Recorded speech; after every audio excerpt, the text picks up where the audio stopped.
দেখুন এখানে কালিমা যাচ্ছে,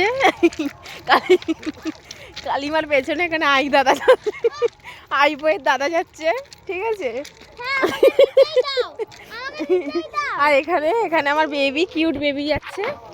কিউট বেবি, তুমি ধীরে সুস্থে চলো। কিউট বেবি, তুমি ধীরে সুস্থে চলো, ট্রেন না আসলে। আর এইদিকে দেখুন আইবয়ের পুরো একদম কিং। চলে এসো, ট্রেন আসবে না তো, এই নিচে আয় না, ট্রেন আসলে বড় ফোকাস পড়বে না না না, তুমি মানুষকে নিয়ে যাও তো। পিপের হাত ধরেছ,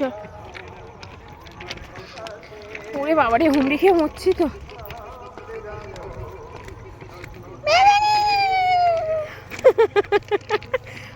এখানে হচ্ছে আমাদের হাইওয়ে নায়ক যাচ্ছে।